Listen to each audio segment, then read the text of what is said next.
bonjour, nous sommes le dimanche 1er février 2026. Je n'ai pas prévu de vidéo pour ce soir, donc étant sur la route, je me dis que plutôt que de ne rien faire, eh bien je vais faire une petite vidéo spontanée que je vais mettre directement sur montage comme j'ai fait pour la dernière. C'est mieux que rien finalement. Et ce qui m'a fait penser à faire cette vidéo, c'est le fait que je suis en train de préparer le prochain Café Philo, que j'anime d'ailleurs, qui a pour thème l'expérience. L'expérience donc qui est un thème introductif pour 3 thèmes qui suivent. Il y a entre autres de mémoire le temps, je ne sais plus exactement, mais donc l'expérience est quelque chose qui est un thème extrêmement riche, comme je l'ai écrit, immensément riche.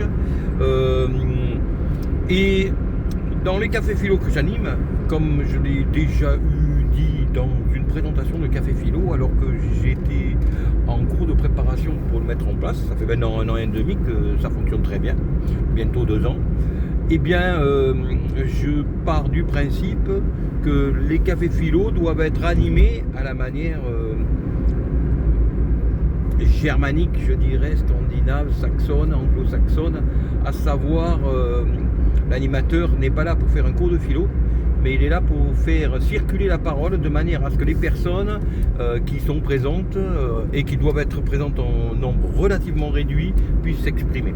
Le but est de faire parler les autres, ce n'est pas de se mettre en avant. Parce que c'est ce que nous connaissons généralement en France et dans les pays latins, où nous avons globalement en général un prof de philo qui vient, qui fait un cours de philo, qui s'affiche en tant que sachant.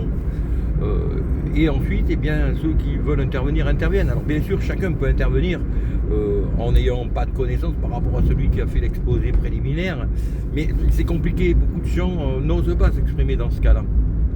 Donc pour ce qui me concerne, bien qu'ayant eu enseigné la philo, eh bien, je fais une introduction préliminaire qui est là pour présenter le chemin, mais je n'en donne que les contours et surtout pas le contenu, afin que les personnes qui sont présentes puissent le faire. Et en parallèle à ça, je fais maintenant, depuis ce sera la 2e fois maintenant, à la demande des personnes qui étaient présentes, une mini-conférence d'une demi-heure sur un thème qui permet de donner des éléments qui peuvent être utiles pour le Café Philo qui suit. Et pour cela, j'utilise une animation de 10 minutes qui se fait une synthèse de tout ça, c'est-à-dire que ce n'est pas moi qui m'affiche en tant que sachant. Donc c'est une animation que je fais avec Notebook LM, donc c'est très très bien, c'est visuel. La dernière fois j'ai fait une animation d'1 minute 30 qui faisait vraiment une présentation globale, et une autre de 7 minutes qui faisait une synthèse du thème, qui est un thème parallèle. Et ensuite, eh bien, les personnes ont discuté, ont posé des questions, se sont posées des questions. Alors là, j'étais là pour répondre, bien entendu. On est beaucoup plus dans le cadre de la mini-conférence d'une demi-heure. Et ensuite, il y a eu le petit apéro d'1 heure, puisque la mini-conférence a eu lieu à 18h. Ensuite, 19h avec un petit battement, et on passait à l'apéro, un petit apéro dînatoire. Et 20h, 22h, le Café Philo. Voilà, donc voilà pour cette formule. Et donc dans le cadre du prochain Café Philo qui aura lieu donc à la fin du mois, eh bien je réfléchissais à cette notion d'expérience, et je pensais à un événement qui a eu lieu dans ma vie, qui est relativement standard, c'est-à-dire qu'il n'a rien d'unique. C'est-à-dire dans une vie où à une époque j'ai eu des enfants, eh bien j'en ai eu qui ont eu écouté, et d'autres qui n'ont pas eu écouté l'expérience. Alors ça peut être l'expérience du père, l'expérience du prof. Là entre autres c'était l'expérience des deux à la fois, puisque j'étais à la fois père et prof. Et donc ma vocation consistait à savoir détecter le potentiel des étudiants, des élèves que je suivais, et en ce qui me concerne, détecter le plein potentiel de quelqu'un. Et donc, au aussi bien chez les enfants qui étaient les miens à l'époque, puisque maintenant ce ne sont plus des enfants, mais à l'époque c'en était, aussi bien qu'au niveau de mes élèves et de mes étudiants. Ma fonction principale, je dirais, en dehors de la fonction d'enseigner, était de détecter chez chacun quel était son plein potentiel, comment, et ensuite l'aider, le conseiller pour qu'il arrive à son plein déploiement. Et je me rappelle, bon, j'ai eu de tout dans mes élèves, et parmi mes enfants, j'en ai eu un, l'aîné, qui a eu expliqué, qui a eu écouté ce que je lui ai dit. Et je me rappelle une époque charnière de sa vie, parce qu'il y a toujours des époques charnières. C'est une époque où il avait commencé ses études, il a passé une licence, et au moment où il a eu sa licence, on lui a proposé, c'était l'école de la Navarre à l'Accro, lui a proposé un poste de prof qu'il aurait pu accepter. C'était bien, relativement jeune, il avait déjà un poste, etc., dans une école privée, c'était bien. Et moi, je savais que cela ne correspondait pas à son plein potentiel. Et je lui ai conseillé de refuser ce poste. À une époque où, malgré tout, quand on a un bon boulot, en général on est content, on l'accepte. Je savais que cela ne correspondait pas du tout à son plein potentiel. C'est comme un véhicule, il n'était pas à plein régime. Et donc je lui ai donné ce conseil difficile et il m'a écouté. Et bien, par la suite, il a continué donc ses études, il a passé un master, et ensuite il a continué, voilà, dans la voie qui devait être la sienne. Et je savais à cette époque que sa voie, son plein potentiel, c'était de se diriger vers l'enseignement supérieur. Ce qu'il a fait, et donc il a pris son plein potentiel. Et donc on imagine la différence de destin, de trajectoire de quelqu'un qui a écouté par rapport à s'il n'avait pas écouté. Et j'ai eu, parallèlement à cela, deux autres enfants, ces deux jeunes frères, qui eux ne m'ont pas écouté, qui ont voulu faire à leur tête, c'est-à-dire qu'ils n'ont pas écouté l'expérience et qui ont eu une trajectoire que je ne développerai pas ici, mais qui n'a strictement rien à voir avec ce qu'aurait dû être leur trajectoire s'ils m'avaient écouté, tout comme leur frère aîné. Ils auraient dû avoir une trajectoire à peu près, pas identique, mais du même niveau, je dirais. Bien entendu, ils ne l'ont pas eu, bien entendu. Alors, bien entendu, c'est malheureux, mais on se retrouve face à la grande séparation entre les enfants qui écoutent les bons conseils, qui consistent à étudier, travailler pour avoir un bagage suffisamment important pour déployer leur plein potentiel. Ça, c'est ma vocation, comme je le disais au début. Et puis ceux qui n'écoutent pas. Donc là, on n'est pas à la place, on n'est pas dans la tête des enfants que nous avons. Il y a ceux qui écoutent, il y a ceux qui n'écoutent pas. Et même dans une même fratrie, avec la même éducation, eh bien, il y en a qui écoutent et il y en a qui n'écoutent pas. Et je dis toujours aux parents de ne surtout pas s'en vouloir. Ils n'y sont pour rien. Ce n'est pas eux qui sont responsables si leurs enfants écoutent ou n'écoutent pas. Parce qu'il n'y a pas de parents, ou c'est très rare, qui ne conseillent pas à leurs enfants ce qui leur paraît le mieux pour eux. Donc, quand les enfants n'écoutent pas les conseils des parents, c'est-à-dire l'expérience, et j'en reviens donc à mon café philo de la fin du mois, eh bien, ils ne sont pas responsables.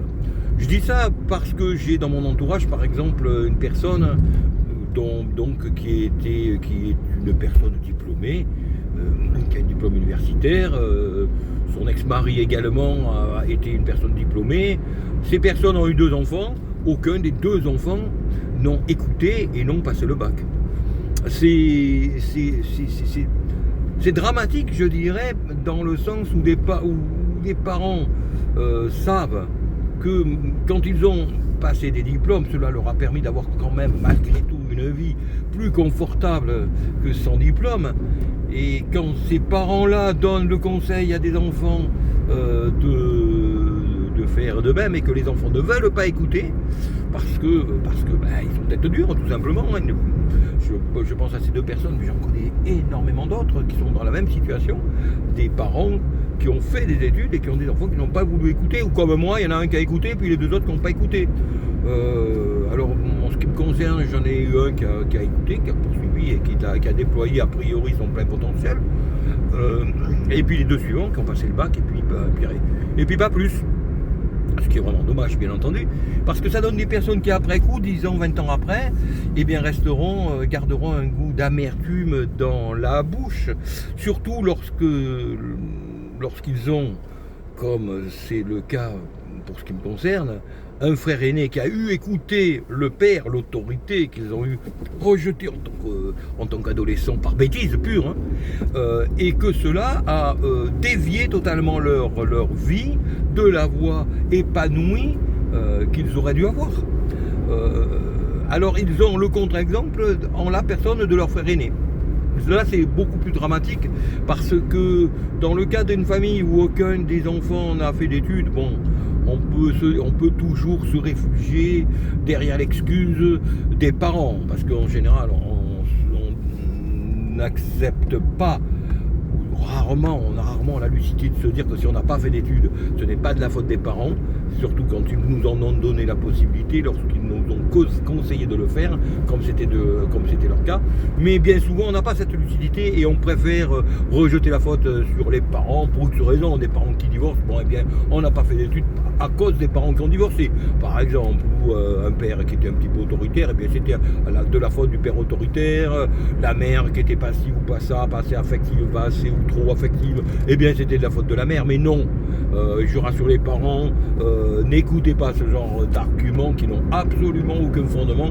L'enfant qui n'a pas étudié, c'était parce qu'il était feignant et qu'il a préféré s'amuser, courir les filles, courir après les garçons, au moment où d'autres ont préféré étudier. Et puis voilà, faut pas couper les cheveux en quatre à un moment donné. Mais c'est vrai que c'est difficile, malgré tout, pour des parents qui ont eu étudié, d'avoir des enfants qui n'ont pas voulu suivre le conseil de l'expérience. Donc voilà, c'est pour cette notion d'expérience. Ne pas écouter l'expérience a d'énormes implications. En ce sens où l'expérience du vécu, quand quelqu'un nous la transmet, eh bien c'est un honneur en quelque sorte, parce qu'on n'est pas obligé de transmettre l'expérience que l'on a à tout le monde. Je dois bien l'avouer, il y a des personnes avec qui je me donne la peine de transmettre une expérience qui peut être utile, et puis d'autres personnes pour qui je me dis que ce n'est pas la peine parce que de toute façon ils n'écouteront pas ou ils ne sauront pas l'utiliser. Donc on ne transmet pas l'expérience que l'on a à n'importe qui, à tout le monde. Ce n'est pas quelque chose que l'on distribue comme ça. Donc normalement à ses enfants, bien entendu, cela coule de source, mais dans l'entourage, pas forcément. Et je pense peut-être que c'est ce qui fait que les enfants, croyant que la transmission de l'expérience des parents est un acquis, eh bien n'écoutent pas parce qu'ils n'en perçoivent pas la valeur extrême. Et en ce qui me concerne, par exemple, j'ai eu pendant longtemps des élèves que j'ai suivis en cours particulier, qui payaient leurs cours, et ça a un coût quand même, à raison d'une fois par semaine pendant 2 heures. Et là, la transmission de l'expérience qui était la mienne ayant un prix, eh bien, cette expérience transmise, cette transmission avait une valeur qui a eu été bien plus écoutée qu'auprès de mes enfants. Si je fais des statistiques, auprès de mes enfants, sur 3, il y en a eu un, donc ça veut dire qu'il y a eu 30%, 33% de réussite et 66-67% d'échecs. Alors qu'au niveau de mes élèves et étudiants que j'ai eu en cours particulier, je ne suis pas à 100%, mais sur 30 ans d'expérience, je dois avoir eu 2-3 échecs de personnes que j'ai eu en cours, qui ont payé leurs cours une fois par semaine, etc. et qui finalement n'ont pas écouté et n'ont pas validé un diplôme universitaire. C'est extrêmement réduit. Je les compte sur les doigts d'une seule main.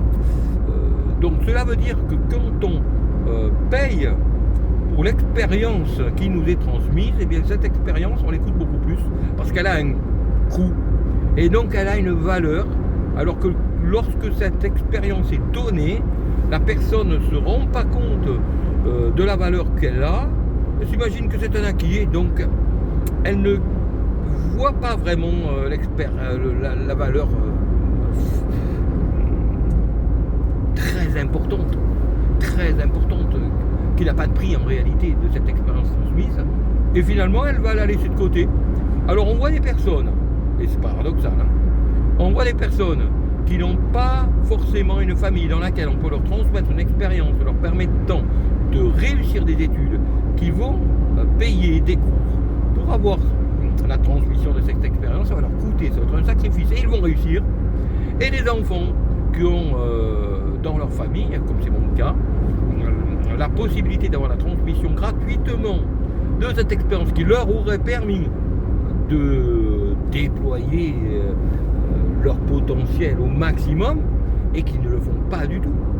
Dans mon entourage, par exemple, les 2 personnes dont je parle, ce sont des personnes à qui j'aurais pu transmettre exactement la même expérience que je l'ai eu fait, comme je l'ai eu fait avec les étudiants que j'ai eus ou avec mes enfants, qui n'ont absolument pas percuté, même pas percuté.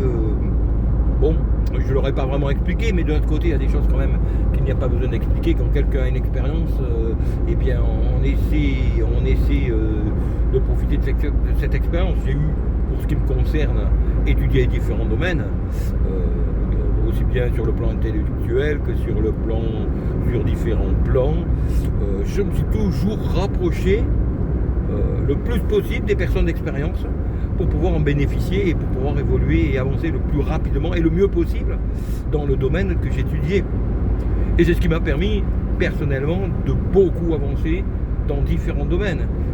Donc lorsque l'on avance, que l'on est ensuite une personne de référence dans certains domaines, bien sûr il y a notre travail personnel, il y a notre capacité personnelle, mais il y a aussi des personnes qui nous ont permis d'avancer, parce qu'en général, seul, on ne va pas plus loin que jusqu'à un certain niveau. Je prends l'exemple des langues, par exemple. On peut étudier une langue tout seul, mais on n'ira jamais aussi loin que si on a une personne d'expérience qui nous oriente, qui nous permet qui nous donne des tuyaux, qui nous corrige, qui nous améliore. Et c'est pour tout, il en est pour tout domaine de même. Voilà donc pour cette petite réflexion concernant l'expérience et les personnes qui écoutent l'expérience des autres pour avancer. Ce sera donc le thème du prochain Café Philo. Alors dans ce Café Philo, bien entendu, je présente les articulations de la réflexion. Je présente en fait surtout la problématisation du problème. Le premier étage, comme je dis, c'est-à-dire la première étape, c'est-à-dire globalement la définition de ce que l'on appelle la définition du thème que l'on va exposer. Puis à un moment donné, lorsqu'il y a un tour de table qui a été fait, en général je limite les cafés philo à 12 à 15-16 personnes maximum pour que chacun puisse s'exprimer librement sans avoir le poids d'une assemblée trop importante. Et bien il arrive un moment où ça piétine et les personnes ne voient pas comment évoluer. Et là, c'est là qu'il faut prendre de la hauteur et voir le thème sur un plan qui dépasse le premier, le simple stade de la définition personnelle que chacun donne du thème. Donc c'est là qu'est mon rôle, qui consiste à élever le débat sur un deuxième plan et ensuite sur un troisième plan. Et en général, il y a toujours des petites surprises parce que élever le débat, c'est justement ce que les gens ne savent pas faire. Et c'est le rôle de la personne qui anime un café philo, dans ce cas-là, d'ouvrir la porte sur un deuxième niveau que les autres n'avaient pas envisagé. Et c'est là qu'ils se disent, ah ben oui, c'est vrai. Et du coup, la réflexion se fait sur un nouveau tour de table, sur un deuxième niveau, c'est-à-dire un plan supérieur, une fois que l'on a fait le tour du premier plan. Et ensuite, en général, on arrive à un troisième tour de table sur un troisième niveau, lorsque le deuxième a été complètement décortiqué et que les personnes, on voit bien qu'elles ne savent plus trop quoi dire. Donc là, on ouvre une nouvelle porte qui donne un nouvel éclairage, qui peut être une antithèse, par exemple. Et par exemple, mais c'est pas le plus intéressant. Et où ils se disent que oui, effectivement, on peut les voir les choses sur un nouveau plan. Et en général, ce troisième nouveau plan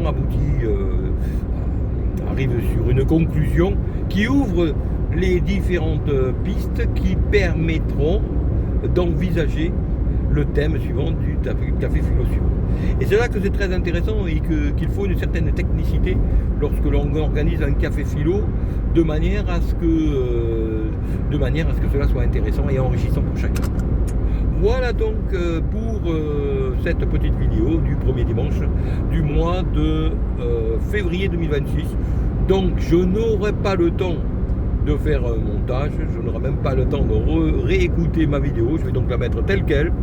Et puis pour ce soir 20h, veuillez m'en excuser, mais finalement c'est pas le montage qui compte mais le contenu. C'est vrai que c'est joli s'il y a un montage, mais puis s'il n'y en a pas, eh bien ça n'enlève rien à la vidéo qui est faite sans coupure, parce que là il n'y aura strictement aucune coupure, toutes les hésitations etc seront présentes, les bugs aussi, et bien tant pis, je me dis que c'est mieux ça que rien.